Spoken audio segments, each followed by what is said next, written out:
Right. Right. So yeah, so we did have the Great Dismal Swamp this week as well. I actually really enjoyed this week's reading, I have to say. I read ahead to chapter three, and I start to have some kind of objections to things in the sort of generalizations she makes. I think she kind of mischaracterizes a couple of things with respect to people who I hold in high esteem, like Thomas Paine. But we'll get to that when we get to it. Uh, in the meantime, I was really happy with the way this kind of began. And I also I grabbed a lot of links to primary sources in the Internet Archive, which maybe as we're going through it, I'll stick some of those links in the chat because I've made a an anthology for my U.S. history students of primary sources. And I found some additional ones in here that I will definitely use because they go right to the point of this whole kind of class divide early on in the colonial history, which I think is interesting, because and even in places where I have got a passage from Captain John Smith or something, but the ones that she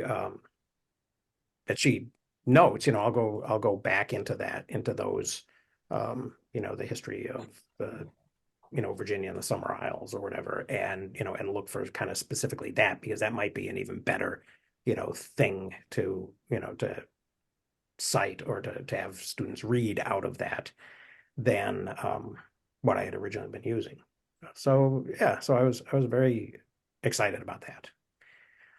So how did everyone else feel getting going with this? Well, it certainly paints a different picture of Jefferson and Franklin than one would remember. Yeah. Yeah. Well, as the, I mean, and she is not too far out of I think she's kind of in the mainstream for her moment, right? Of the, sort of the revisionist view of, of Jefferson as being very at least complicated, um if not downright you know, kind of hypocritical and sort of whacked out. I did, yeah, Jefferson, Franklin is kind of Franklin's kind of interesting though, right? Because Franklin does, um, make a lot of the whole, everyman thing, and he did sort of famously wear the coonskin cap and everything in Paris. Um, So he sort of played into that. That is the first thing that I stuck in the chat there is the John Gast American Progress painting. And I liked that. I use that image a lot, but I think that one is that one's very cool. The idea of and I'm just kind of I'm still back in the introductory part. And I liked, some of the things that she said um, in the introduction about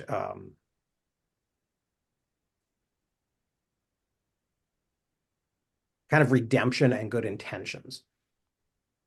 And and kind of the grade school history ideas of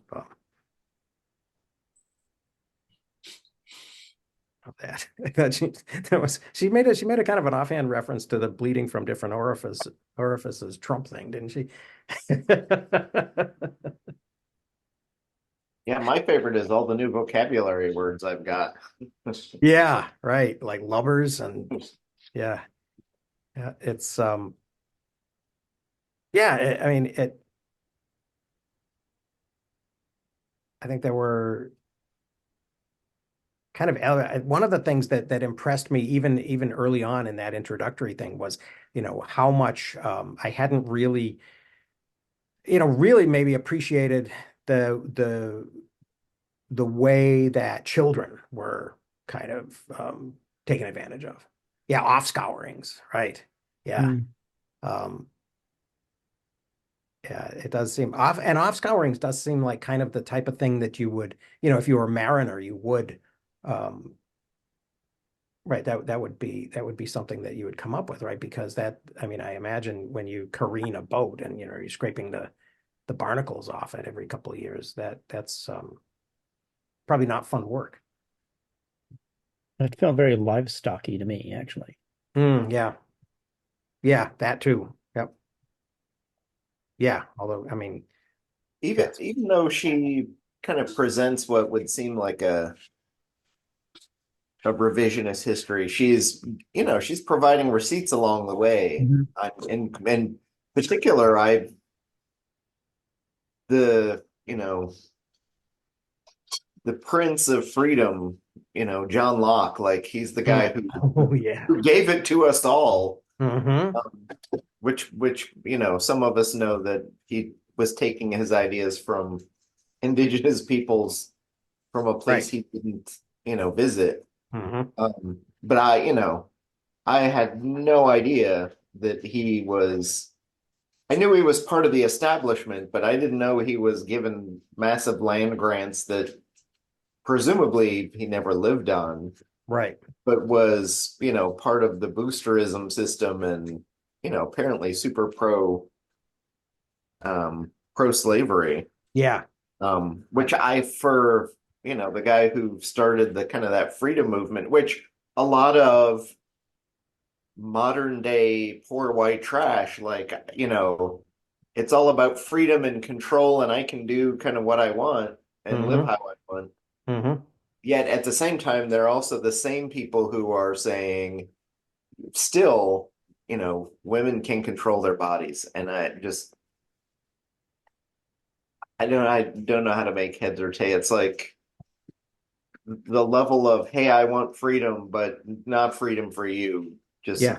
I don't get it. I Hmm. don't get how that works. Yes. Yeah. And And that, actually, that was, but but that's why I'm reading this too, is how do you get to that point of identity that you can say one thing and do a total other thing. mhm. Yeah. And I don't think the answer is going to be in this book, but I'm hoping at least a path toward that might be forthcoming. Yeah.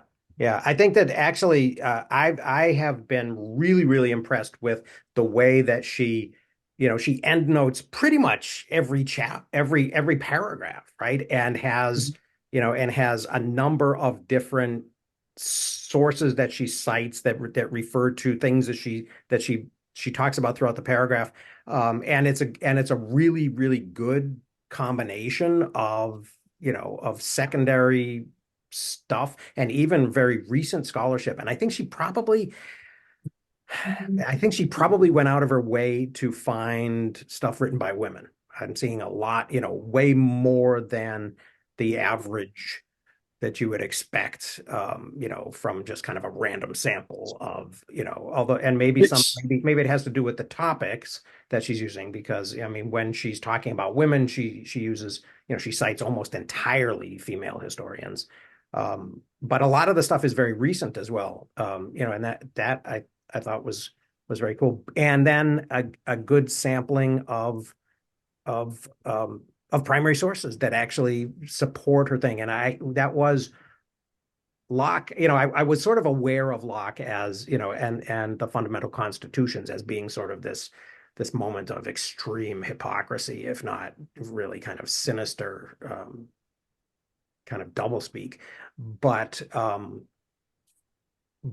the Leet men thing, I had completely never seen before, right? That he created this category of people, who would, in perpetuity be an underclass. That seems, I mean, even above and beyond, the African slave trade and him being a founding shareholder of the Royal Africa Company. That's incredible. In that sense, the other thing that came over was I need a bigger screen to be able to read the text and have the footnotes in parallel or the endnotes in parallel. Right. Just see, not necessarily to read them per se, but just to get rather than just have to guess what footnote 3 is. Mm-hmm.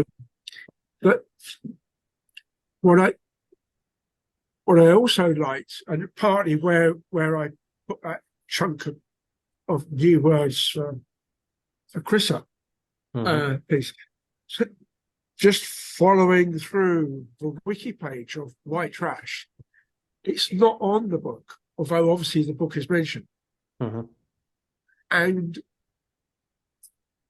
the bit that I didn't realize from reading the preface rather than the intro per se, and all the blurb on the back of the book, was just how involved with things like the English Commonwealth under Cromwell and the source of the white trash, as it were, was automatically already shoving out dispossessed people or the paupers. There's a note somewhere in one of them, I can't remember exactly which one now, about within Cromwell. I think it must have been another one that's in Cromwell's time, is they just went on a virtual, almost Nazi-esque type, let's wander through the streets of London and pick up everybody that is of no abode, as it were, and shovel on a boat. Almost regardless of whether there's a crime involved. It's, you're just not here. We don't want you. That said, back then, the City of London was subtly, and still is, subtly different in terms of its rules and regulations and its royal charter is different from every other city elsewhere. Technically speaking, when Charlie got married to Diana in the City of London, i.e. St Paul's, he had to ask permission because the monarch and the royal family are not allowed in the City of London. Did they get married in the City of London? What was the point of that? Sorry? What was the point of getting married in the City of London? Didn't they normally get married at Westminster? It comes over as being Westminster is very much the coronation church, and other churches are very much for the family events of marriage. So or is Westminster considered within the city bounds? Westminster Abbey is in Westminster, so that's already a separate city. Oh, yeah, that's what I thought. St Paul's is in the City of London. Oh, St Paul. Okay, yeah, of course, yeah. So it's not far in, but it's there, right? And the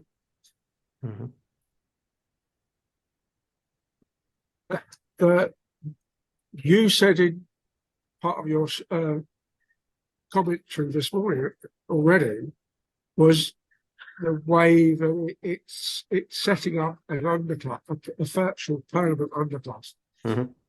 And in reading a bit of her book so far from there, I didn't grab that.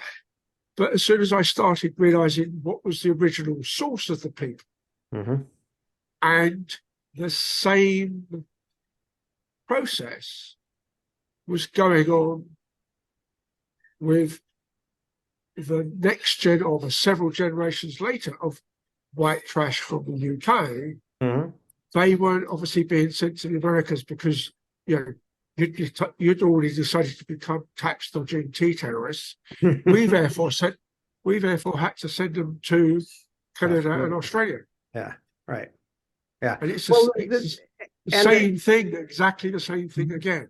Right. And the downside with that, from a British point of view, an English British point of view, is it bounces back and we get murder. It takes that's You a know, be careful what you wish for. yeah, that's a slow return. But yeah, the thing that I liked about that was, because I had sort of been interested in the vagabonds, right? And the whole, that whole sort of Neil Stevenson Baroque, cycle thing that he did with vagabonds and Jack Shafto and all that. But the idea that these, enclosure and the beginning of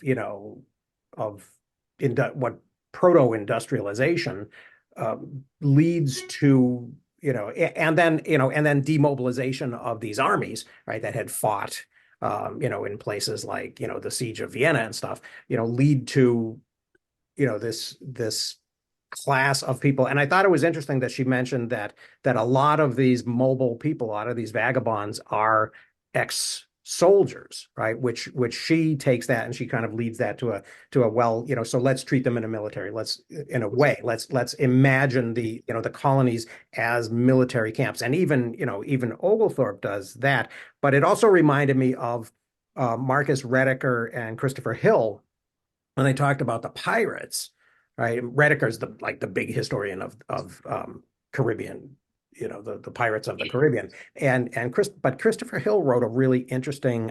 It may have just been an article and not a book about how they're connected to they're connected to Cromwell's army, right? And a lot of the people who become pirates were either officers in Cromwell's uh, uh, parliamentary forces, or they were privateers working working on behalf of Cromwell. And this is, obviously this is generations after this original kind of Elizabethan thing that she's talking about. And I like the way that she mentions that there are two Richard Hacklets, right? There's the elder and the younger, and they were, although they were interested in the same stuff, but that idea of them, of really kind of both of them agreeing that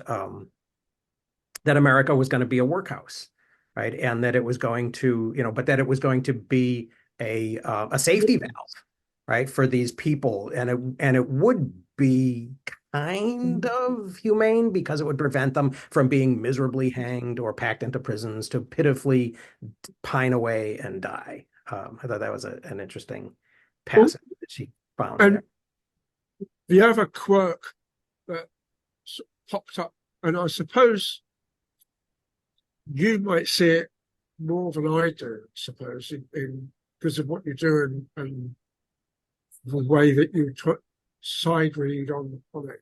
Of course, is a bit further down on the white trash wiki page is the bit that comes up as Albion Seed from David Hacker Fisher.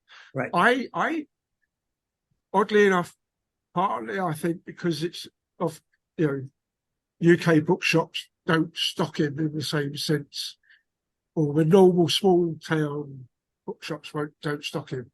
Except, of course, The Great Wave. For some strange reason, The Great Wave was a book that I picked up with. Must have been The Great Wave. mid to early 80s, I suppose, maybe a little bit later. And it's one of the books that I thought at one point that I'd throw into the list for us to do. And then it's now naturally, albeit the author's popped up, not the book so much. But again, it's tacked into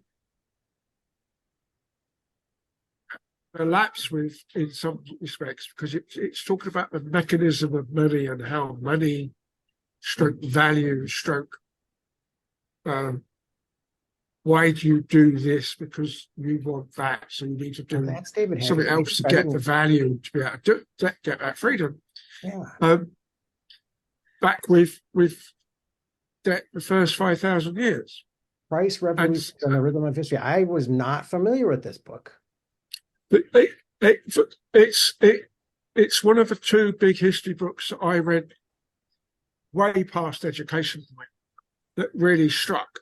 And it's one of the things it's trying to do is to ignore the actual currency value and say about the actual true value of stuff, as in what is the true currency measure? Is it a loaf of bread or a pint of beer, sort of thing? Right. That is something that is always around. So we use that as a near currency replacement to get something that has no real inflation value in its own right. Sure. And the other one was Paul Kennedy's, which was all about the money and the logistics of warfare. Through much of the time, it touched on the ancients, as in I don't think it goes back to Troy, but it goes back to Roman times, and then it goes all the way up through. And at that point, because as I said, I've never did history in a big way at school. It's a big element of why kings, until they accepted the constitutional monarchy in the UK, were always at loggerheads with the parliament in whatever form it was back then. Yeah. Was because they wouldn't pay for the war in one form or another. And that comes out of Paul Kennedy's book. And I can see that elements of this, particularly in chapter 1, with it sort of setting the scene and going lots of different places, that there will be, as possibly not unsurprising, quite a few of the books we've talked about have had such a big, wide-ranging web, and yet from the cover, as it were, the book is quite a narrow thing. Just how wide-ranging it can get. I mean, the one of the books of Sonka Aaron's, but obviously he wasn't going to go very far in historical terms. The American myth was another one that didn't seem to go as far as it could have done. Yeah. Especially when you then compared it with one that we followed up immediately behind, almost, as in the Big Myth, which seemed to go everywhere. Right. Well, and this one is great because, I mean, I just posted the link to the John Donne a sermon upon the 8th verse of the first chapter of the Acts of the Apostles, preached to the honorable company of the Virginia Plantation, 13 November 1622. I was not aware of that. I was not aware that Donne weighed in on, the situation with, in Virginia and the poor, and the ill humor, the new colony draining the ill humors of the body of England to breed good blood. That is so cool. I mean, this is really got. I mean, this is dense with really interesting stuff. And oddly enough, there was a bit of a poke around that I did a couple of years back that was based on all of the trials and tribulations of the closure of our Commonwealth back in the whatever date it was, 1660s odd, when Cromwell's power was waning and he was trying to set up the succession to his son. Right. And you then got all of those starts of all those dissenter type breakouts of various regiments saying, we have a say in all this. It's our war, it was our revolution. No, it wasn't. and of course, not partly because of the way that my school history sort of stopped about Henry VIII. There was the beginnings of those things, but there wasn't quite the closure. And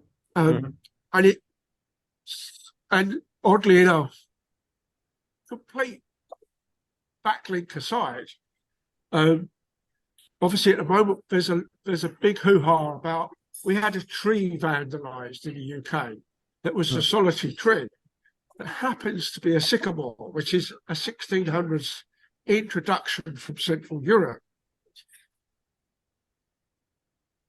And there are a number of other major sycamores, all have something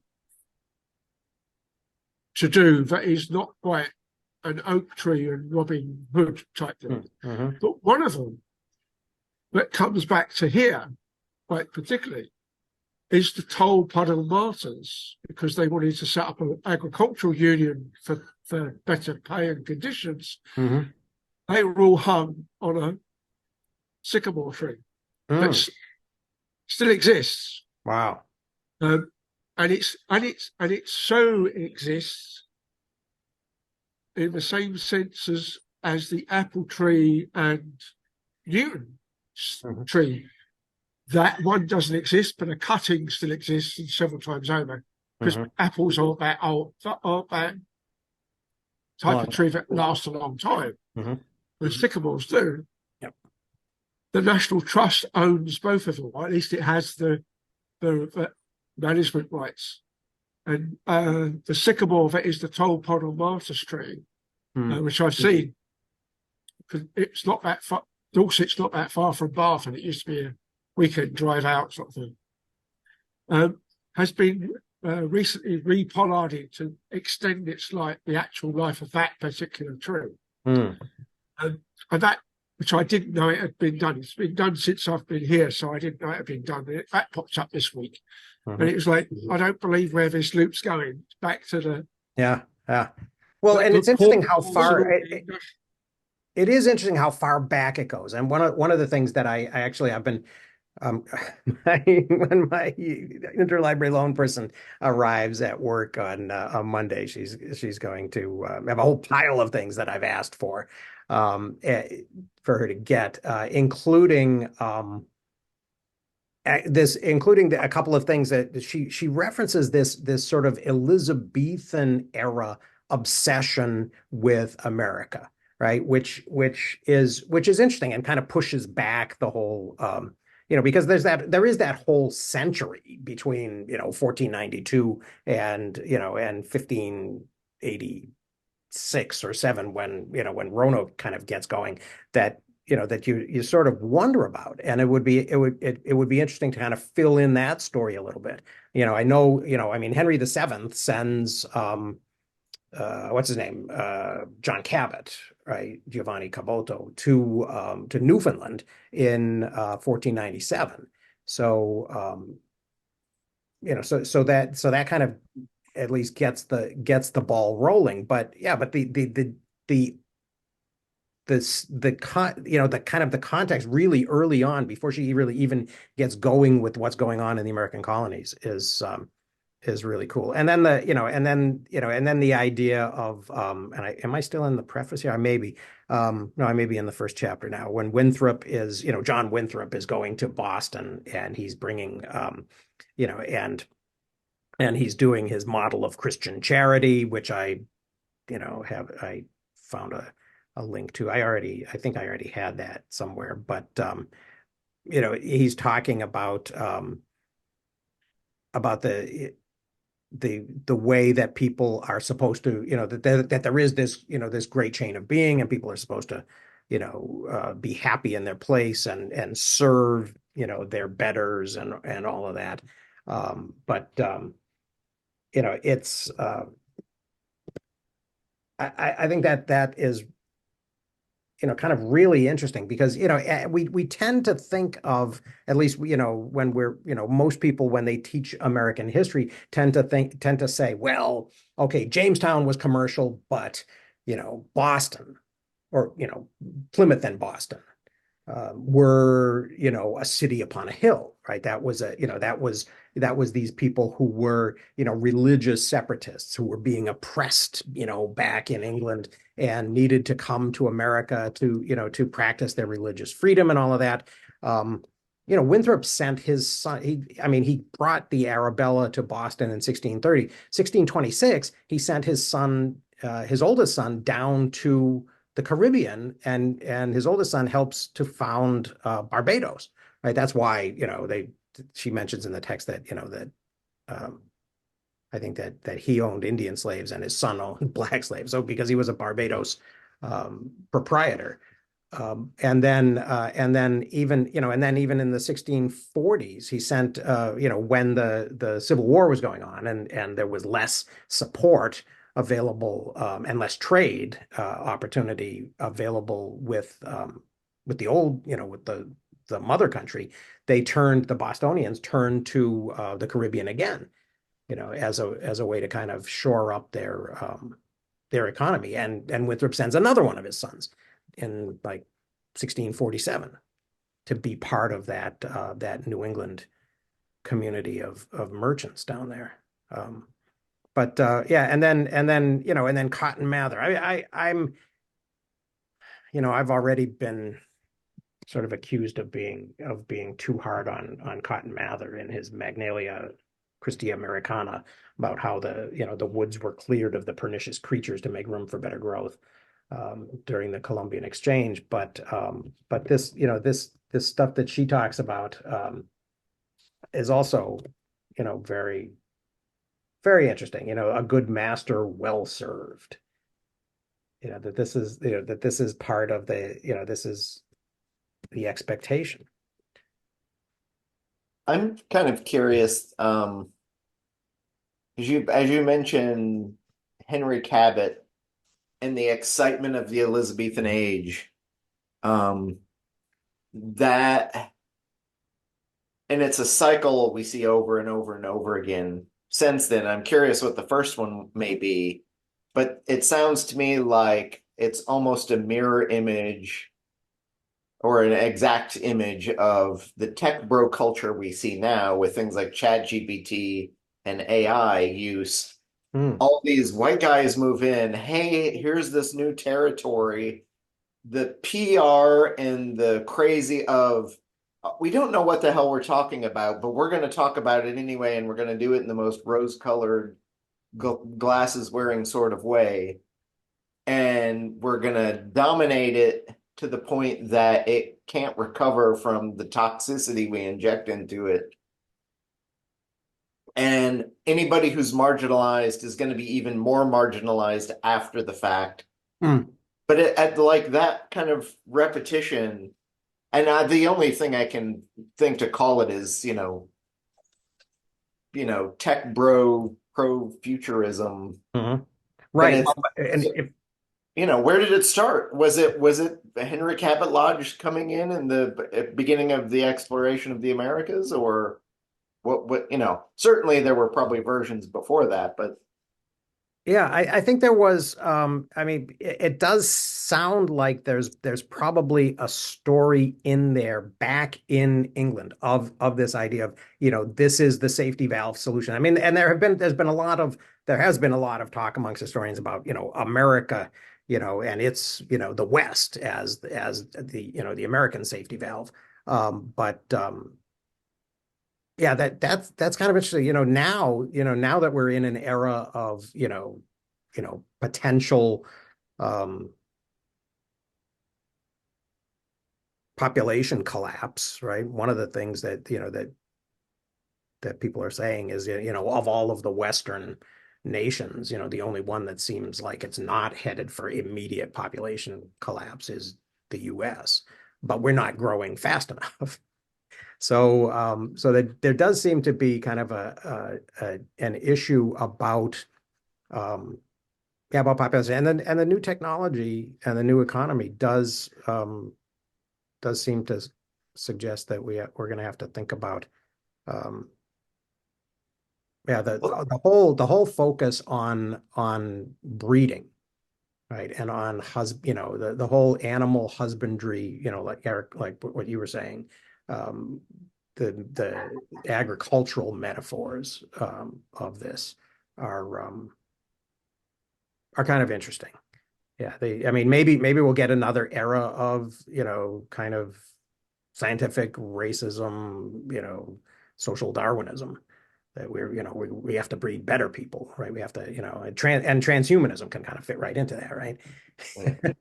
Well, Although I, one of the other things she brings up too is the idea of America so big and wide and empty. And if we take all these trash people and we bring them here, Mhm. they will get better. The breeding will move up instead of down or sideways or follow the same trajectory it had at every point in history up until that time, But part of it is hey, there's space for expansion, so things will be better because we can expand. Hmm. And we're now, and this ties in with our reading with Rayworth on Donut Economics is we can't expand anymore. There's nowhere else to go. Right.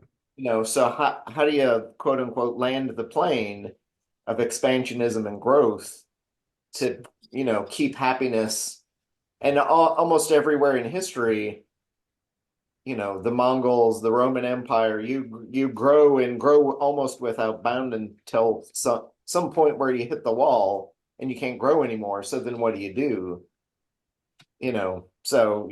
But hey, maybe we look at the moon or we look at Mars, but that's Mhm. not going to make things better necessarily. Right.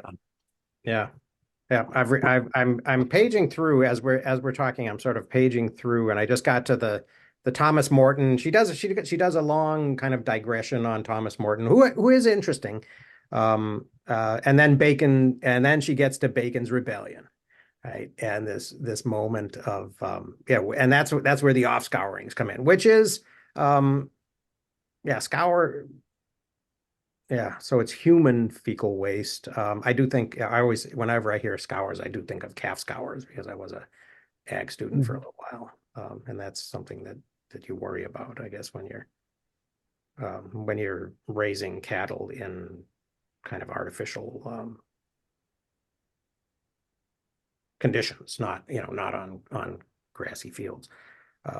But the descriptions that the data that she has in this story too about there being, I highlighted almost a whole paragraph about slaves and servants joining Bacon's force. Nothing like this had occurred in Virginia before. Slavery had been slow to take hold, with only about 150 slaves counted in 1640 and barely 1,000 out of the total of 26,000 by 1670, which is interesting when you think about that in light of all of the controversy around the 1619 project. That maybe that although there's a oh, I won't say woke an equity reason to consider that. Maybe we should be considering that in the context of the indentured servants and the women and the children, especially because I think Isenberg really kind of opened my eyes on that issue. That these are and I was aware that in early America, I mean, especially after, and she does, I think, give Benjamin Franklin later some credit for saying it, that, although I don't think she quotes him particularly on that issue, but he did say in the context of the stuff that she talks about him being concerned about, that, that it very soon there will be more Englishmen on this side of the Atlantic than on the original side. And that the birth rate was exploding. And so that is, so that when the first census was done in 1790, right, there were, more than half, I think, of the people who were counted were under 16 years old. So, Yeah, we don't often talk about it, but child labor laws didn't really kick in until the early 1900s. The Triangle Shirtwaist Factory fire mhm. mostly killed kids. Yeah, yeah, Um, yeah, that's true. And that was but 1911. Yeah. and it wasn't uncommon that kids were at the age of even as early as 3, 4, and 5 were going off and working as full adults because it was thought, hey, they're adults, but they're just little. Yeah. So, Yeah. Yeah, it's weird because the thing that one of the things that I found most alarming about child labor was actually some engravings of like line drawing portraits of young children in English mines pulling like coal cars through these tunnels and just like crouched over because you couldn't hardly sit up, much less stand up in these tunnels. But yeah, it's invisible, right? And there's a great she does quote along the way somebody saying that our principal asset in the colonies is laborers. So they didn't find gold, and that whole thing. I mean, she has several references because I kind of read through all of her notes, and she actually does some discursive endnotes about how many people, and how prevalent it was to think that the English were going to either come and find gold, or they were going to send. I think Hakluyt says something about sending little tradesmen who can make trinkets to trade with the Indians, glass beads or things like that. But that even with tobacco, they finally admit that the biggest asset is laborers, that they can Yeah. kind of work I to think death. one of my favorite stories was the unmarried woman who kept having children, and she's like, I'm doing it for the king. Yeah, right. Yes, yes. He's And in the chapter judge three was now, so isn't he? moved by her You're story, reading he ahead married too. her the next day. Yep, yeah, yeah. That's another one of those cool Franklin But stories. At least I mean, he may have been, I mean, he was a man of his time and everything, but at least he was aware of some of these things. I'm not, well, even just the word increase and Mhm. what increase means, much less the fact that there is an increase mather Yeah, in the family. Like, right. you Yeah, know, yep. that's got to be the most like toxic capitalistic name you could give a kid ever. Yep. And the fact that he's in the ministry and he's, part of the Yeah. church establishment, just, wow. I've actually did a search in archive.org on the term leet in the fundamental constitutions, and that was interesting too. Because it was, again, I was aware of the fundamental constitutions, but I really have got to. Um, I'm glad I read this more closely because I was not aware of a lot of this a lot of this stuff. Uh, So I One think of she's the done a really great job. one of the things I found fascinating, she at one point defines waste, and it's in one of the sections she's talking about wasteland in particular. Hmm. It's defined as not trash the way we think of trash now, but as undeveloped, Mhm. Hmm. um, which is interesting because then when you use the phrase waste people, Hmm. which she doesn't, and I don't know if it's we're not using the word waste people in the sense of undeveloped people, Hmm. or if it's really we're using it the same way we consider trash and lower than sense. Right. Um, undeveloped people is in that list. So there's the possibility that these waste people, these undeveloped people, could become better, which there is a little bit of a sense at let's send them over there so they're not only not a problem here anymore, but they may become better or their station there, at least at some point in history there was that idea of betterment, Hmm.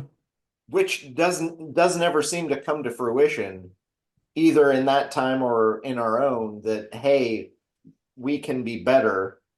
And even the phrase make America great again or better again, Hmm. really the underlying meaning of it is we don't want it better, we God, who was it? Charles Murray. We want Charles Murray's 1963 Yeah. better Ozzie and Harriet. Right. Um, and I feel a little shortchanged that she doesn't specifically call out Murray in that segment as, the crazy eugenicist who's famous for five other things, much less the book she does call him out for. Yeah. I had to double check because I was like, I remember a book by Charles Murray in the early 90s that was, Yep. turned over on its head the minute it came out. Hmm. But where did that, and there's kind of that idea, it's mixed in with some American exceptionalism or the idea that we can be better. But if that word waste is a definition of undeveloped and possibility and, a potential brighter future, where did that idea die within American history? That it turned and these undeveloped people who might have had potential just totally are now poor white trash now. And there's no hope for improving them at all. Well, I think that the Oglethorpe passage probably sheds some light on that, right? That that Georgia is going to be this venue for saving and also what they call the right disposing of the poor, right? Yeah. That they would, that they would elevate themselves, but then it gets corrupted, and maybe the Carolina thing. I just put up the William Byrd link to the his secret and not so secret histories of the dividing line. That idea that there was something to do. Albemarle County seems to have been a fight over kind of continuing imperial control as much as anything else, right? So maybe that idea of improving, right, and um, has is sort of part of that as well. That there's another book that I didn't that I noticed as I was going through the notes, the Bacon's Rebellion section. There was a book that the title was something like how American freedom ended in 1676. And it was, apparently I didn't ask for it from ILL or anything because I kind of guessed that it was what it was going to be about. But that idea that that's associated, that improvement is somehow associated with anarchy and with stepping out of line, and not doing the expected thing. Seems like if this is a story of sort of the beginning of um, a class war in America, then it seems like the elites, Governor Berkeley, um, wants people to stay in line, either to die working or to behave, right? What is it maybe too some of it because there was discussion too of sumptuary laws and looking or appearing to be beyond one's own station. And by killing those off, you then instill hope into the lower classes that one day you may be rich Mhm. because you can do it and they've got the American dream.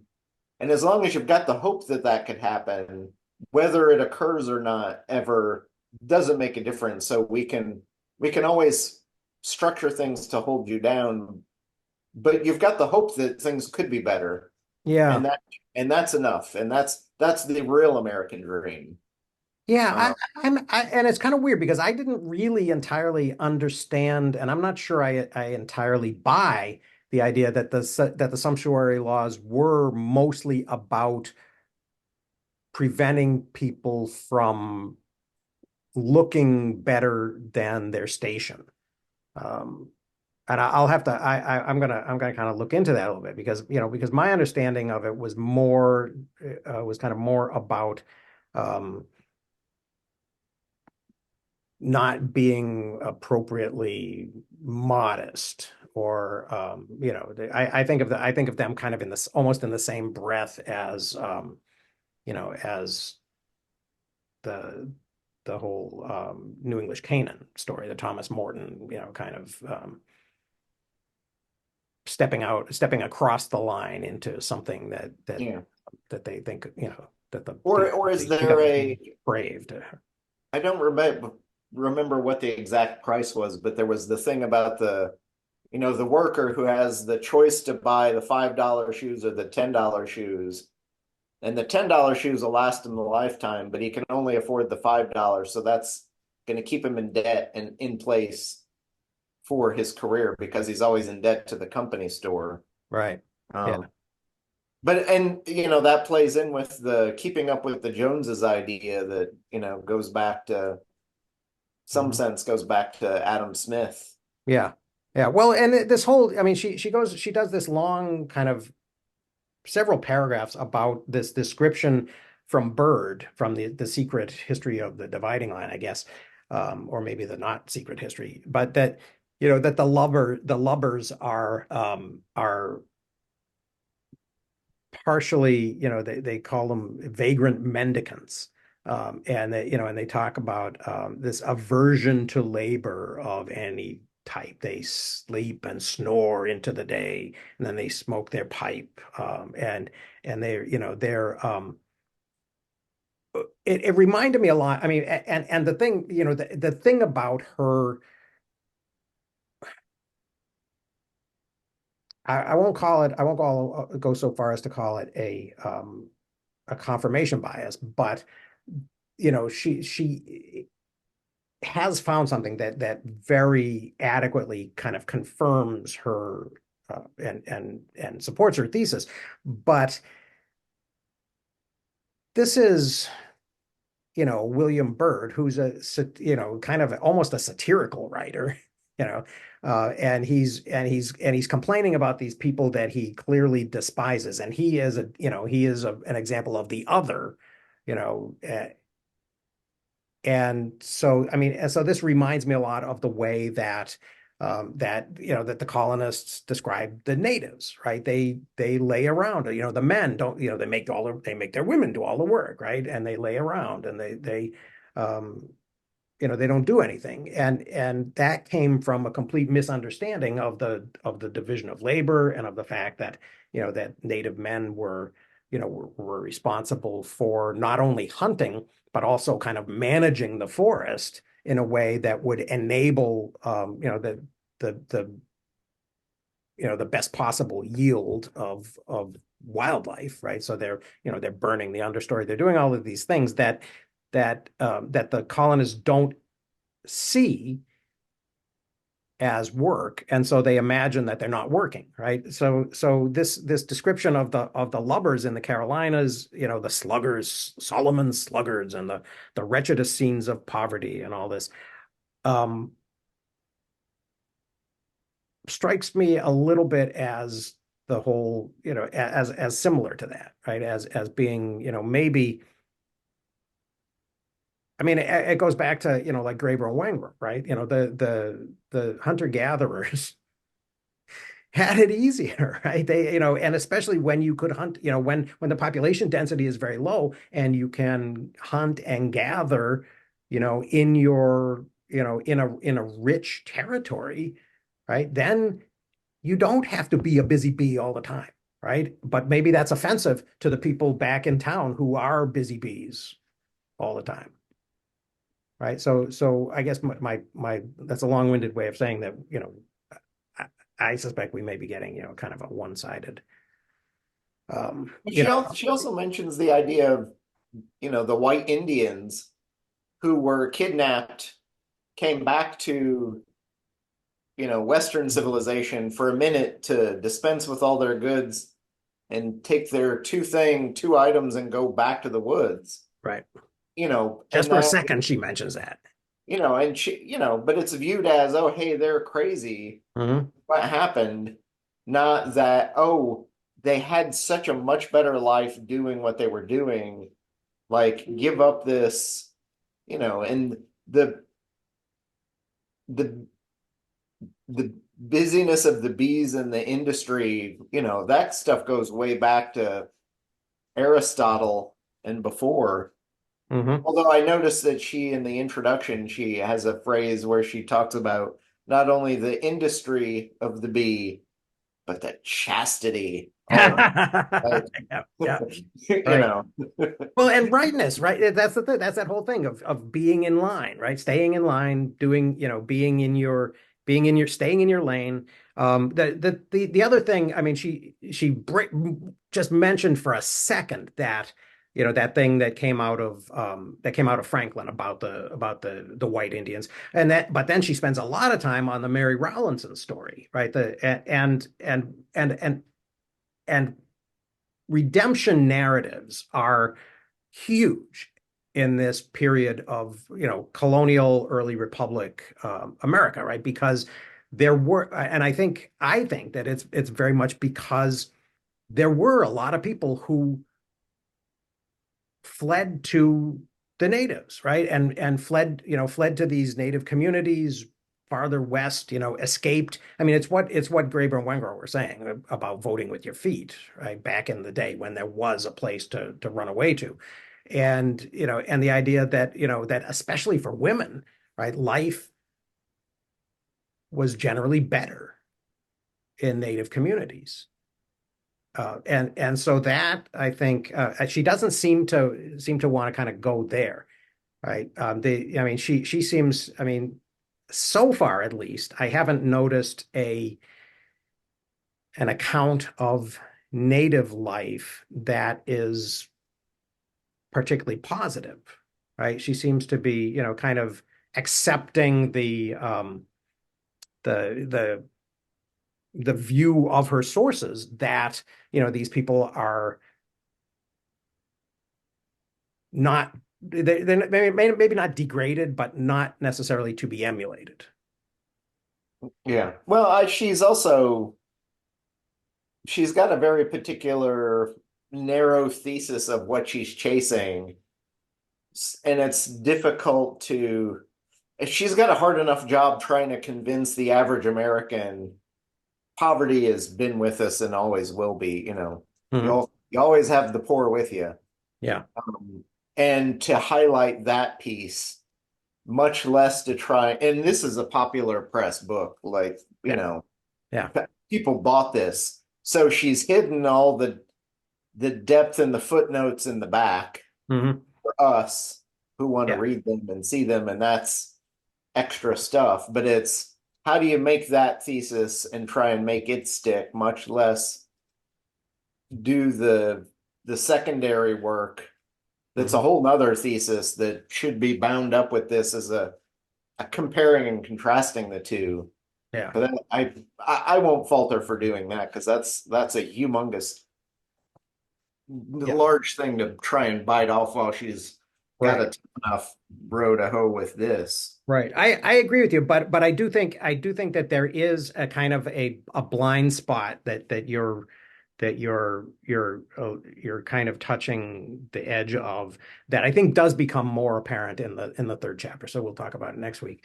Um, uh, yeah, I think that she wants to.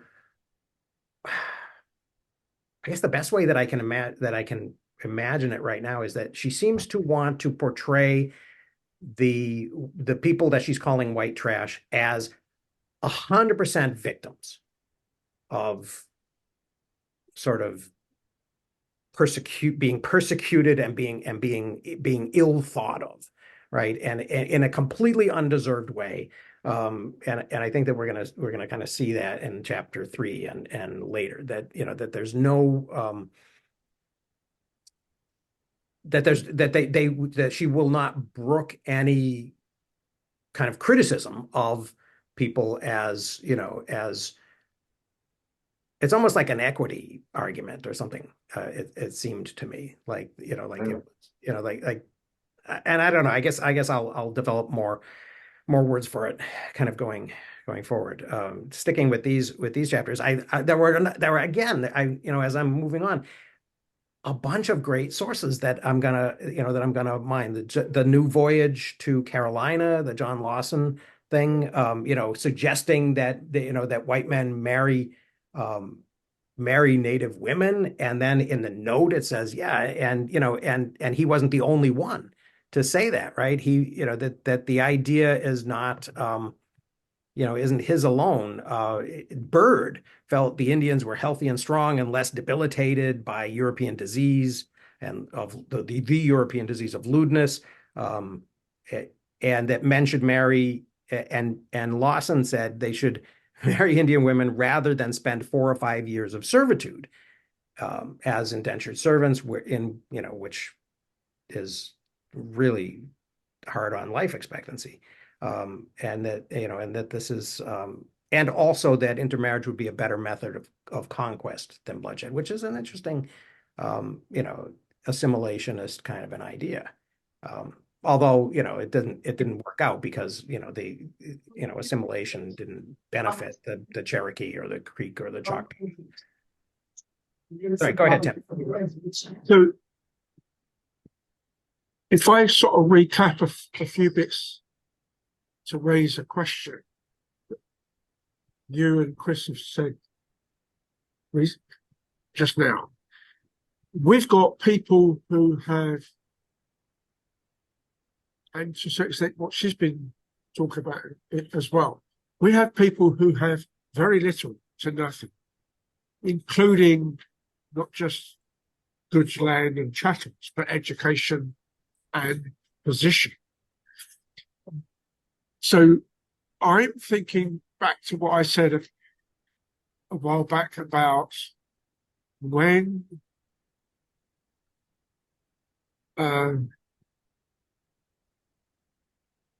Cromwell and the parliamentarians was effectively won, and they were starting to discharge their army.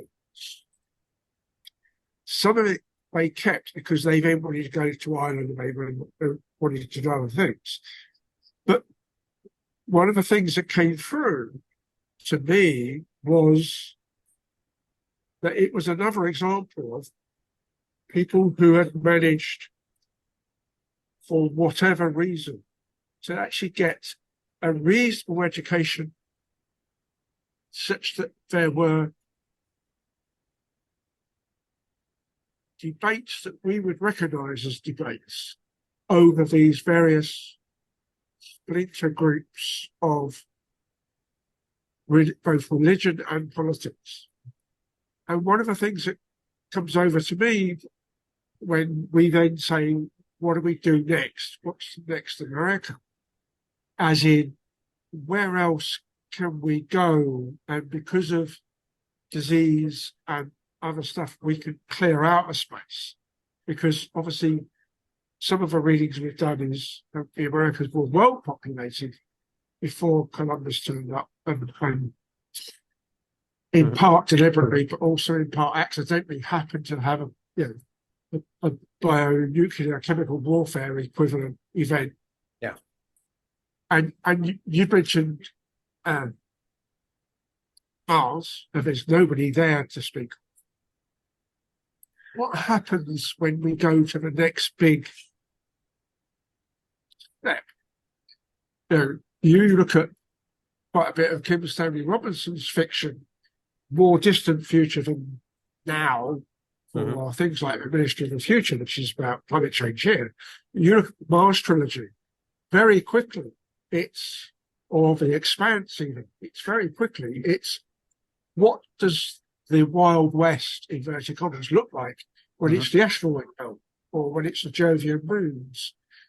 And you're sending people out there who've got smartphones as opposed to a near empty commonplace book that they're trying to practice their handwriting in, as well as use it as a commonplace book, right? To learn stuff, because they're now disconnected to, there's no library, there's no internet, there's no bookshop in that sense on day one when you get to Jamestown. What happens when you've got a now modern civilization doing the same? Where is our white trash going to come from?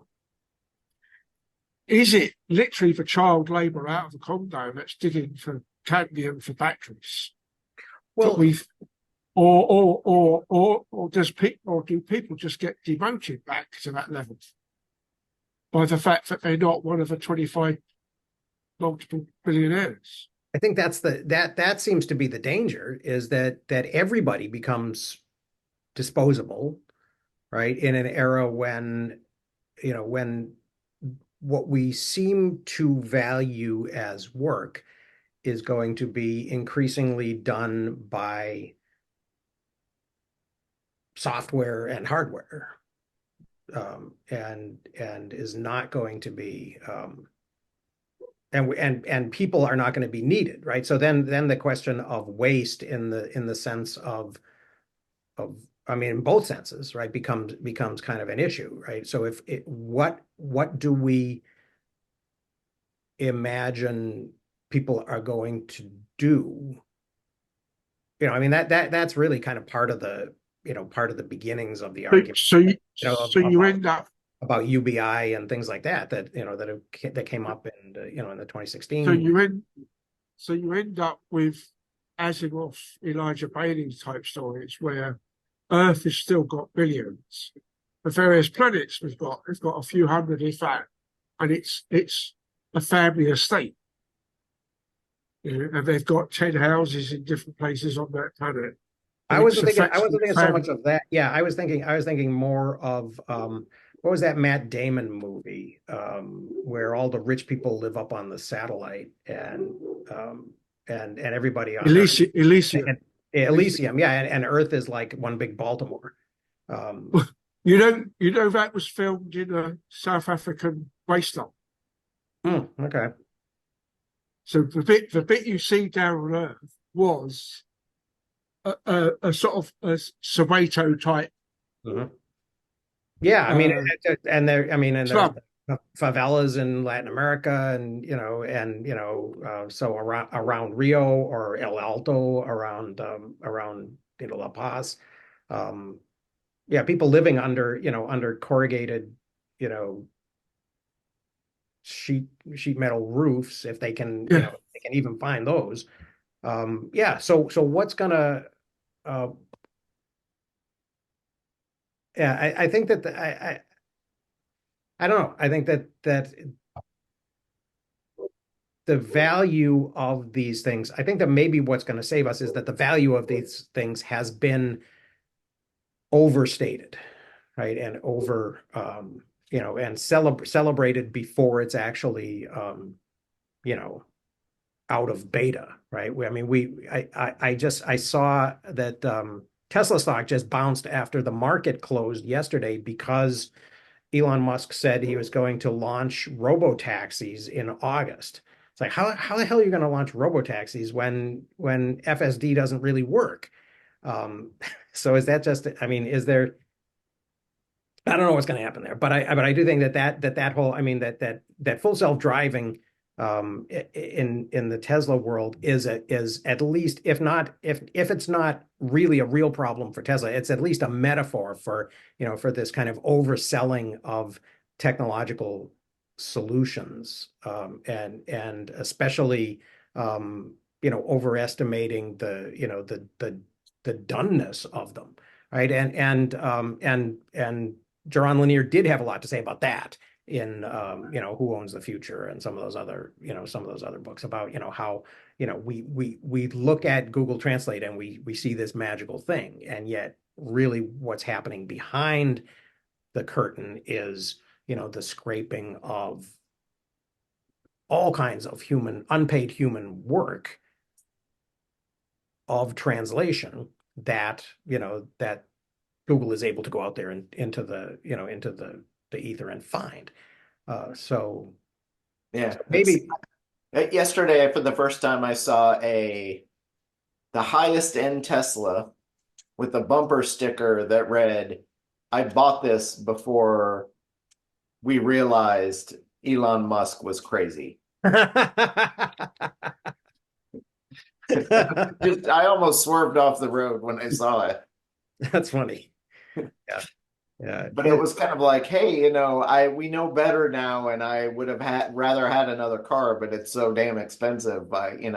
What can I do? Yep. Yep. I don't have a Tesla anymore. I leased a Tesla for 3 years, and I made the right choice when I got it and did not pay the $10,000 extra or add the $10,000 to the lease for FSD, which they said at the time that I started the lease and whatever it was, like 2017 was like right around, it's months away, you know. But I thought, and my reason for not doing it was I don't live in a city, so I don't need, the car to drive itself for me. And I like driving. So, I did like using autopilot when I did go to the city and I was in like bumper to bumper traffic. It was great not to have to, be, jumping from the gas to the brake and all that. That was cool. But yeah,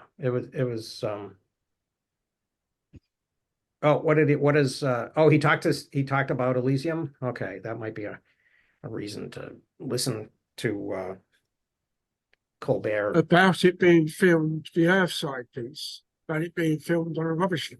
Hmm. And Oh, I would imagine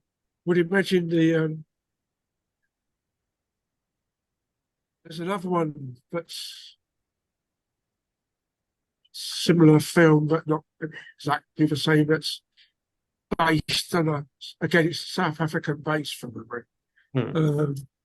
I can't remember what the title is. There it's much more of a revolution, war side revolution and crime than these. Mhm. I think it's I think one of the interesting things at the end of this second chapter is a real.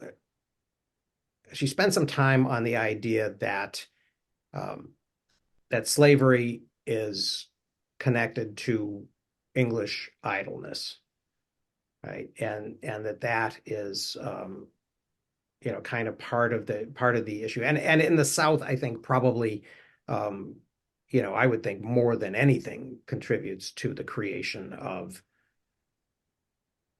what we now think of as poor white trash. Um, and the Oglethorpe kind of experiment in Georgia is kind of interesting. It's also interesting that that most of the people who went to Oglethorpe's community were Palatine Germans, Yeah, uh, and Scots. Right? and some Scots. Yeah.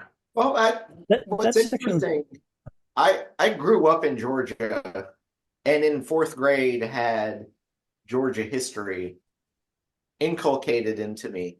And Mhm. that's really the only reading about Oglethorpe I think I had done up until this point. Hmm. And we were taught in an post Civil War Georgia that it was created as a penal colony, which he kind of throws off as this is what his detractors said about him, is that they started it as a penal colony. But that's what I was taught in fourth grade. So I'm sitting here reading all these things, like all this great glorious economic experiment, and by saying, hey, we don't want to do slavery and that will make the people better, Mhm. actually seemed to be working out at the time. And this is amplified with the fact that in the last 2 weeks, for some reason, my wife was flipping around and decided she hadn't seen Gone with the Wind in a while. So we sat through, the 3.5, 4 hours of Gone with the Wind. And what's interesting, if you notice, snotty, rich, snooty Scarlett O'Hara after the war goes back to her land because that's what's important. And that's the message of the film at the end. Like, Mhm. Yep. oh, Tara will save me. Mhm. But she's, there's the, obviously with Tara being the name, it's got to be Irish, right? Mhm. But she goes back and she's willing to work her hands to pulp and Clark Gable literally looks at her hands at one point and says, "These are not the hands of a lady. You've been working the fields." Mhm. Because she's so desperate to save her land because that's what's important. Yeah. But she's got enough, even without the slaves or only two slaves to help them out. But even then, those slaves seem to have more parity at that point in the movie because we're going to die otherwise. Hmm. But she goes back and does, even though she's been raised never to pick up a hoe in her life, she does it. She starts working the land, and it's in part because of her heritage. This is what we do, rather than and she, and presumably they're poor Irish who move and get land and make something, Mhm. but we've got to hold on to it. So hold on to the land. She literally sells herself off to get the money to pay the taxes to keep the land, and then is working it. But Um, Tara is a plantation, right? I mean, yeah, it's a cotton yeah. plantation, right? So she doesn't become a vegetable farmer and feed her In that, does she? probably for where she was, and I don't think I recognize the plants, although I'm sure surely there was some kind of cotton, but they were also, you know, more likely than not raising food at the time to feed themselves, Mhm. at least to that point. Well, Um, which the slaves were, right? They were responsible for yeah. in most on most plantations for raising their own food and feeding themselves in their spare time. But she and the whole family literally go back to tilling the earth, Hmm. but by hand, to save themselves. So in that sense, that's very different than the Barbados, the children of Barbados who move to South Carolina and continue on slavery. Mhm. And even to this day, I think the vast majority of people in South Carolina don't realize that on the state flag there's a crescent moon and a star, and those are symbols to indicate the the first son, or the idea of the first son, because on Barbados there's nowhere to expand to. Mhm. So if you're the first son and you're going to inherit it, it may be a while before dad dies and you take over the plantation. So you're better off moving to South Carolina Mhm. and expanding and starting your own space and Right. following that same really rough slavery model. Mhm. And the slavery model in Barbados was way worse Oh yeah. than it was in most of the Americas up to that point, and then got worse because they imported that philosophy. Right. But we still have that. The South Carolina state flag has the palmetto tree, but it still has that brutal slavery symbol hiding in the corner of the flag Mhm. that indicates, the first sons of Barbados. Yeah. Yeah. And yeah, and even the heroes of South Carolina history, like what's that woman's name who imported indigo, right? She's famous and she wrote a lot. And she and she seems nice enough in her writing, but yeah, she's the daughter of a Caribbean planter family, and she basically goes to South Carolina to manage the family estates there. Um, so yeah, it's a And even our native son Alexander Hamilton has that as a background. He leaves and comes here because there's nothing for him there anymore. yeah, yeah. Well, and yeah, and we like to pretend that he was a poor Scotch-Irish orphan boy, um, who with no prospects. So yeah, but no prospect is a relative term, right? So Well, I'll mention it because it's coming up, but I think she does a reasonable job in chapter 3 with Benjamin Franklin of saying, here's a guy she doesn't use the phrase lifting himself up by the bootstraps, which I'm waiting for that to pop into play. Mhm. Uh, but he he bucks the system and cheats his way around it to raise his station. You know, he starts out as an indentured servant to his brother and he Mhm. runs away. Yeah. You know, and in doing so, then kind of ensconces himself into a culture that he kind of cheats his way through to lift his station up above where he otherwise would have been had he stayed within the very, you know, rigid structure of his space. Yeah, I think I think that she leans a little bit. I mean, we're getting to, I guess we're getting to chapter 3. So she I think she leans a little bit too heavily into the um into this idea that he's being very hypocritical, right? That he's, that he's espousing hard work and, and playing by the rules and all of that when he did something completely different. And I guess I don't know, maybe I'll say more about that next week. But I think that Franklin is an interesting example of, I mean, he's not every man, right? But he's closer to every man, certainly, than Thomas Jefferson is, or even than John Adams is, right? So, Or Washington, even. Washington, right? I mean, Any okay, of them, really. I'm sorry? Or any of them. He's Yeah, closer to a self-made man yeah, in what we would view as an American tradition versus the European tradition that all the other founding fathers followed. right, right. I think, yeah, or a Southern tradition, which is, really kind of comes from that Caribbean um, thing, because I think that by the time of the 17, the mid 1700s and that period leading up to the Revolution, I think that the whole Barbadian um, ethic has come all the way up to Virginia and has infected has infected those people too. I mean, Jefferson's, notes on the state of Virginia, and and his back of the envelope math about the natural increase, again, in the word increase, right, of the slave women, and and how you could, because by that time, tobacco is kind of going out. I mean, they'd exhausted the soil.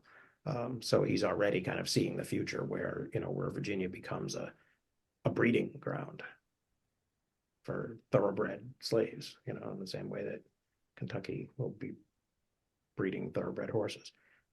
So yeah, it's weird though. The whole, I think the slavery thing is probably a huge element in this creation of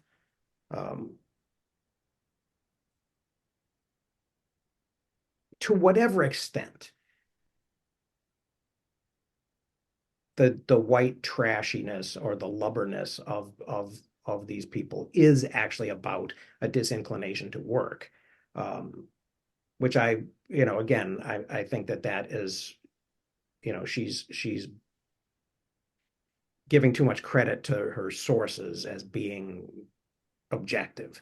But to whatever extent that is true, then it's got to be about a huge disincentive to do labor, not only because it's seen as degraded, but also because there's no economic upside, right? I mean, you don't start industry in the South where there are innumerable disposable people to put to work. You don't develop, labor saving technologies.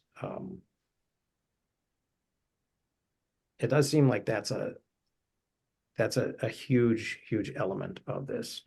Yeah. Well, it was interesting too, the minister's wife, Rowlandson, that gets kidnapped by the Indians and essentially placed into servitude, and then presumably comes back to tell her story, Mhm. but doesn't ever, she doesn't seem to be to learn anything from the experience of where she's at, or realize that, hey, I've just been privileged. Right. Um, I would have thought it would have been hilarious if her first name had been Karen. No, but Yeah. she may be, one of the first prototypical, privileged American Karens Mhm. in Mhm. that sense. Right. And she's not, and it's kind of weird because I've read a fair amount of her captivity narrative, and she actually, and it happens during King Philip's War. And so she actually meets Metacom. She's brought and there's this long passage where they cross the Connecticut River, and because he's actually west of the Connecticut River, but at the time that she meets him. Um, and um, and he treats her pretty well. And they actually hire her to make some things. He says, "Oh, you have these skills. Well, can you make me? Can you?" It's a some type of clothing or blanketry or something for one of his children. So he actually employs her to do that, and she has at least, to her credit, she has nothing bad to say about the way she is treated, except for sort of the haughtiness of the Indians and their sense of superiority and of her inferiority, and they're actually asking her to do things and all that. She never pretends that she was, molested or abused or beaten or anything like that. They apparently treated her very well, fed her, and yeah, and so it's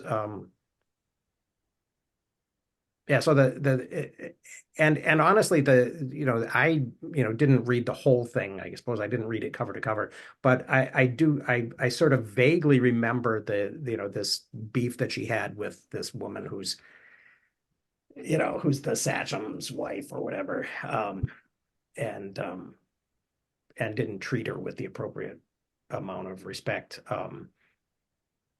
The other thing that she did a lot, I mean, her son actually, her daughter died. She's captured with her children. Her daughter is injured during the raid and doesn't last long. And she carries, she actually sort of carries her. They put her on the back of a horse because she's carrying this young girl who ultimately dies. And then, but her son is survives, and he's older, and he's a teen, I think, and they see each other occasionally, and he's not being treated really badly either. But they spend most of the time, passing Bibles to each other and talking about scripture and kind of holding the faith and all that sort of thing. So it really does sort of play out as this narrative of sort of how how faith fortified them, and that's even in the title. It's this long title about God's grace and all of that, and that was the thing. I mean, that was the reason why it was so popular at the time, and why so many of these captivity and redemption narratives were written, was because there were people, and there was what's her name, the Williams girl in Deerfield, and I think that was in Queen Anne's War in like 1702, who was captured in a raid on Deerfield and didn't come back. She married she stayed for years, and when they finally found her and tried to ransom her, she didn't want to come back. She had married a native up a guy and liked the life. So there was a whole lot of that, and they really felt, and I really think that the story Bacon's, to whatever extent, that idea that 1676 was this crisis in American freedom. It has to do with the idea that Berkeley, although I thought it was interesting that she mentions Berkeley doesn't really outlast Nathaniel Bacon for that long, which I hadn't really been aware of, that he was hauled back to. I knew he got in trouble, but I didn't know that he died 8 months later in England. But in any case, they really, the Burgesses in Virginia really realized at that moment, I think, that they had to do something to separate poor whites from natives and also from enslaved blacks. And so that's when they had already been, they had already instituted the whole motherhood, makes you slave, a slave kind of a thing in the 1660s. So that was, not too much before Bacon's Rebellion, but they really, there were a lot of the last holdouts in the rebellion in the upcountry were these kind of mixed forces of poor whites and blacks, and some of the and the blacks were, many of them were the people who held out the longest.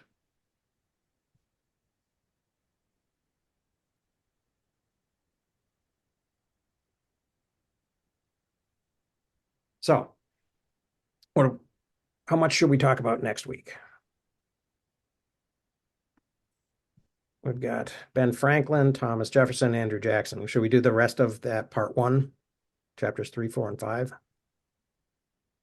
I'm gonna miss next week. I'll be traveling, but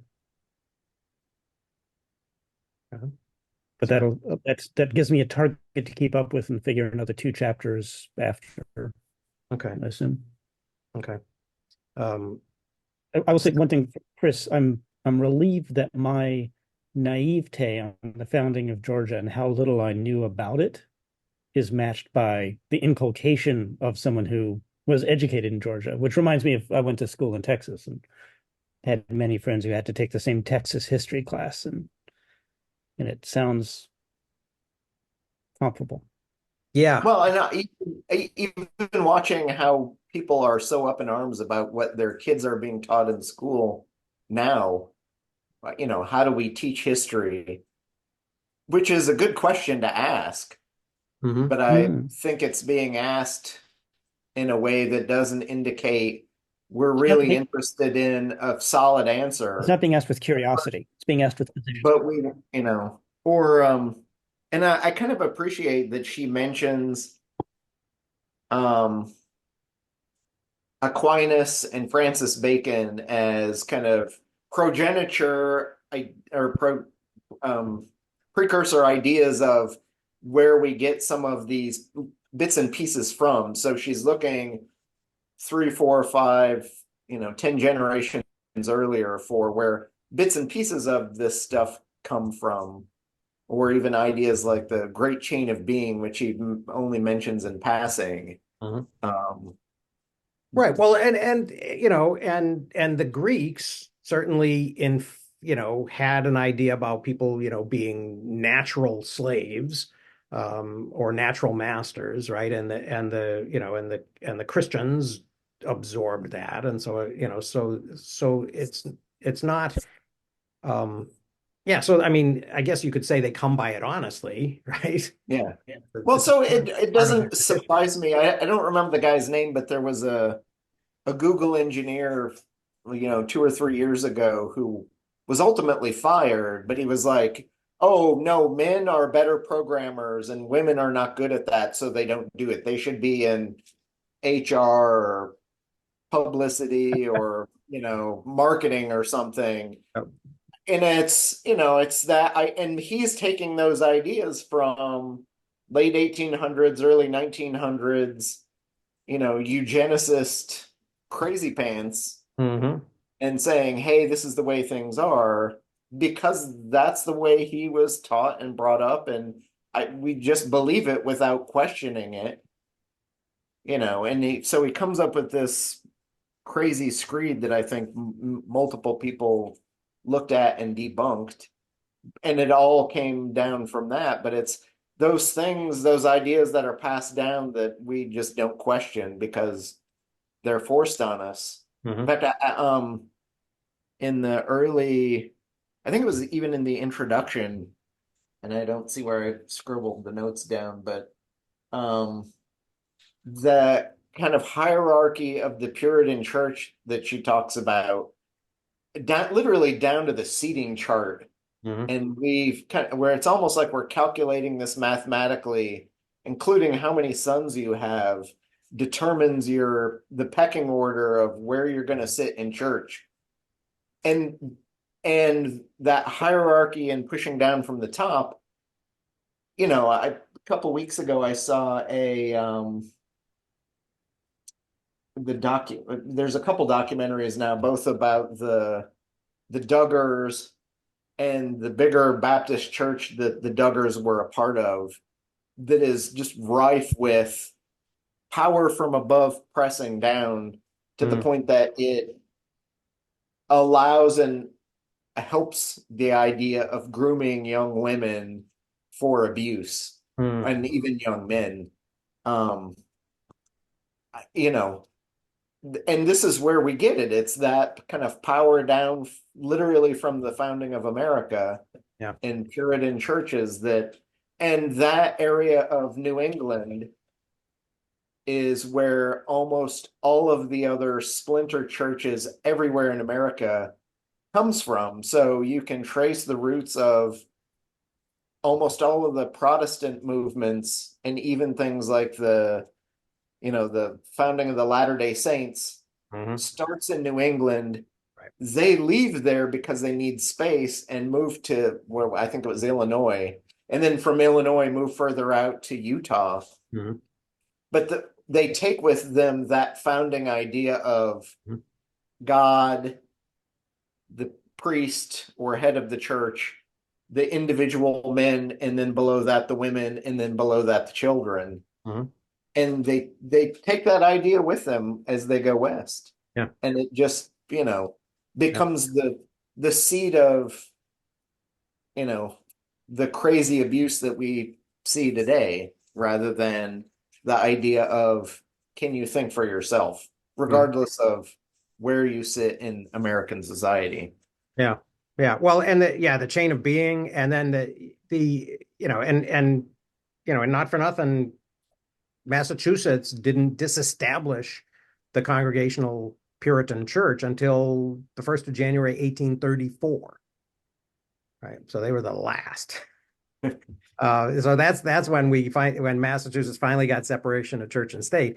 But these it's kind of weird because religious historians certainly, and kind of historians generally, put a lot of emphasis on these kind of subtle differences, right? We talk a lot about how, Emerson, was one of the first, kind of universalist Unitarians, and this movement of people, the change at Harvard, to kind of universalism, and then you had to have well, the seminarians went to another place and remained Congregationalist Puritans. I don't remember what the name of it was, but What year did you say they were disbanded?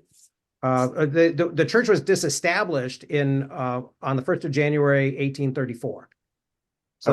So they could no longer tax, and they could no longer compel membership and participation in Sunday worship. But but we have these, we talk about histories of awakenings, right? Great awakenings, in 1790 under Jonathan Edwards in Northampton, and then in Charles Grandison Finney in 1830s. But what are they awakening from? Right? Why do we need to be? Why are people asleep? And what put them to sleep? And again, it's the language of the theologians, right? That there needs to be an awakening back to faith, but from what? Right? From this falling away of of of people, who realize that they don't need to devote their time and energy and attention to this thing, and that life that they can live a life that doesn't include this, so that's, so I guess what I'm saying is that I mean, because I've read a lot about that. I've studied that quite extensively. So my guess is that this this white trash argument that she's developing in this is similar in a way to that, right? That it's seen, that the question of, what were these people, these lubbers in Albemarle County, what were they doing, right? They were laying, or, they were sleeping till noon and then they were smoking their pipes. Really? That's what their critics said about them, in the same way that the critics of deists and free thinkers were saying that they needed to be, that there needed to be an awakening against that. So, but it does strike me that the thing that is at issue is kind of a little bit of anarchism, a little bit of unwillingness to conform to the expectations of the people who ultimately will be, kind of the elite or the ruling class. And I almost want to write a book now called The Great Awakenings.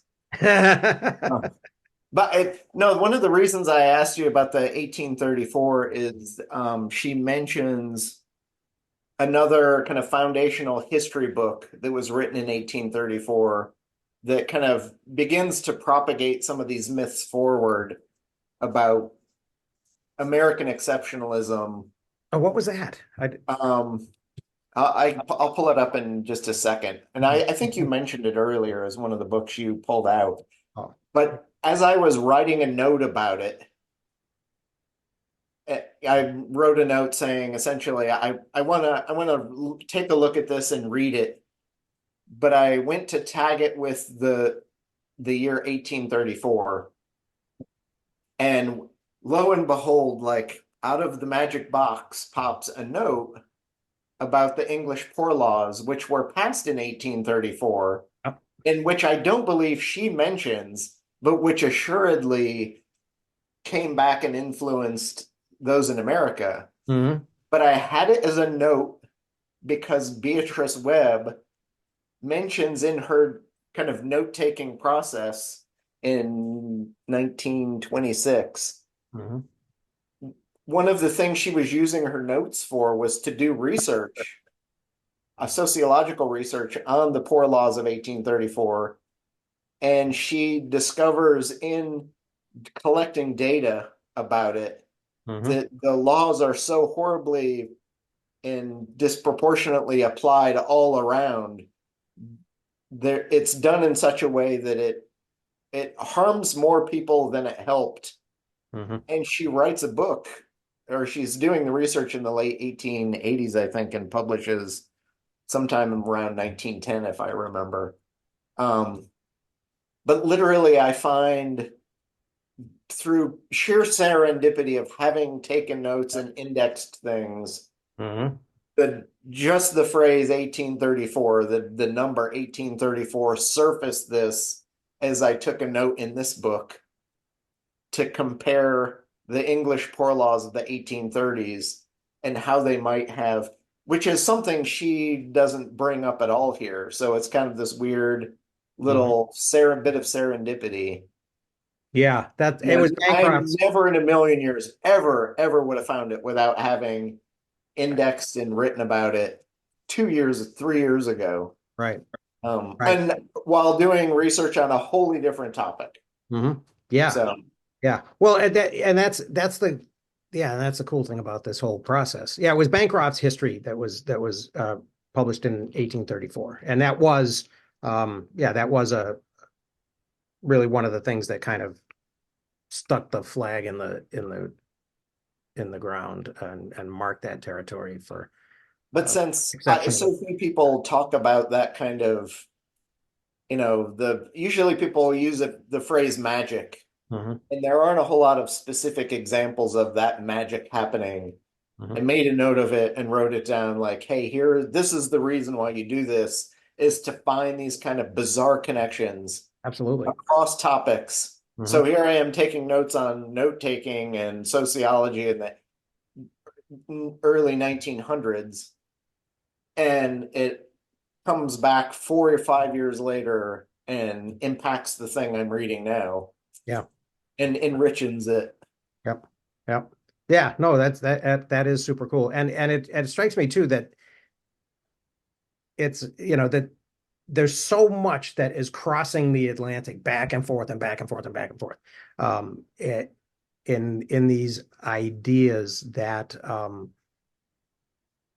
strikes me as, it's not sort of off topic or out of the field, but that I've had moments where, I've been able to, to kind of put those, put things together, like, like Beatrice Webb.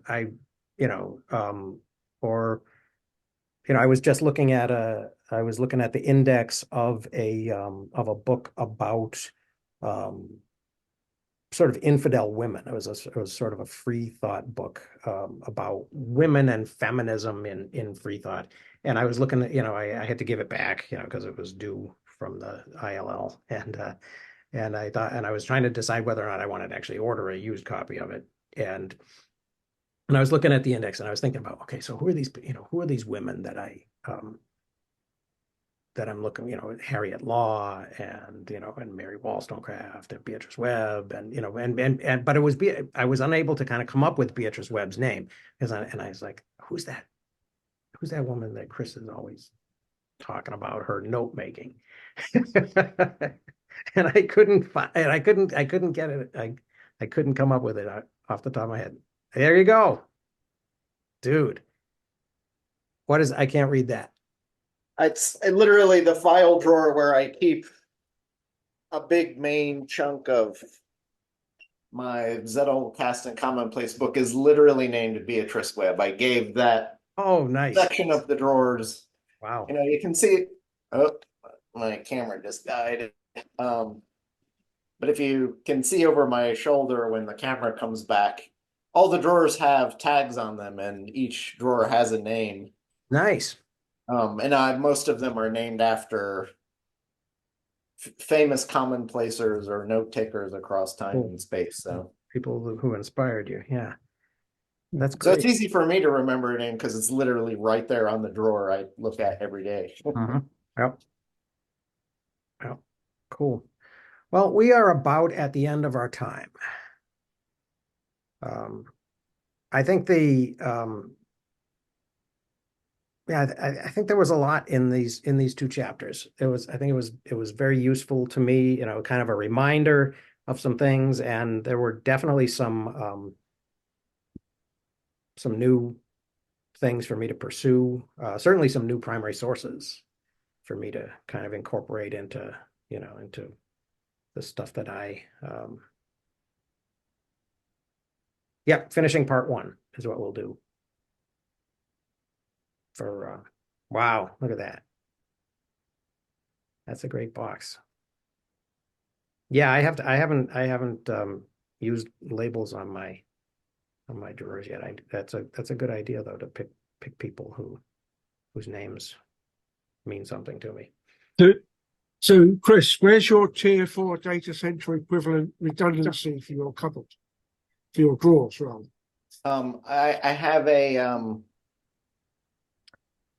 I have a very nearby dolly ready to lift and carry it out if there's a fire. Tier 4, physical security through the front door, multiple channels for fire control, power control, cooling, and you need at least one other copy in a different offsite in a different jurisdiction, and a third copy on a different tectonic plate. Yeah, I am taking a big chance just living in California to begin with. Much less it's a smaller risk than Florida, but yeah. And Tim, are you offering to be the non-tectonic plate repository? I'll send you a copy next week, Tim. Yeah. Well, I'm on a different plate, but I'm in an absolute monarchy dictatorship. So Yeah. So yeah, maybe not a risk-free zone. Yeah. I do expect that this cabinet behind me is fire rated for at least an hour and a half. Hmm. I know And there's probably air because gaps. it's solid 20 gauge steel too, so I'm relatively sure if the house collapses in an earthquake, that's going to be the only thing standing. Wow. Right. So you can kind of crouch down next to it and hope to avoid. that reminds me of my first year at school was the duck and cover exercises under the school desk. Hmm. And then they realised it's not a bomb; it's a nuclear bomb. It's probably not such a good idea. Yeah, well, my tanker desk in the other room is a dual pedestal solid 20 gauge steel, so that's where I'm going to duck and cover under because Hmm. I'm pretty sure that actually would save my life. Probably would. Yep. And it's thick enough steel probably that even the radiation wouldn't be too bad at the business. Oh, I You thought don't you have meant a from basement. earthquake, not nuclear attack. I don't have a scale big enough to actually weigh it, and it is kind of ungainly, but this cabinet is unloaded with nothing in it, is more than an eighth of a ton. Good grief. So, Right. Chris, are you on cement slab, or do you have okay? So you don't have a basement that you have to worry about Yeah, no. tilting the foundation of your house to the towards the file cabinet or something. I did in our last house, I had a desk. I think it was it's a McDowell and Craig that's a little heavier than the unloaded version of this cabinet, although it was full of files too. So, but when we moved the desk out, there was a gap almost a full inch between the wood of the floor and the baseboard. Yeah. Wow. And I presume it eventually sealed itself or came back up a Oh, little, but sprung back. Oh. there was enough weight pushing the floor joists down that the floor moved with respect to the baseboard that was nailed to the wall. A radio station I was involved with, we were informed that we had to move out of the corner space of the building we were in the second floor of because we were causing the building to tilt in that direction. Yeah. So you moved to the opposite corner, right? We moved. Well, oddly, they had us move to the third floor, which made less sense, Yeah. but to a central place where presumably we were over some more stable beams. I mean, I did place the cabinet in the corner specifically because I know there's more structural Right. footing in this corner than there would be to the other side of me. So, yeah, don't take chances. Right. All right, I've got to go. I'll Right. see you next week. Have a good week. Thanks, y'all. Take care. 3, 4, and 5? Yes. Okay.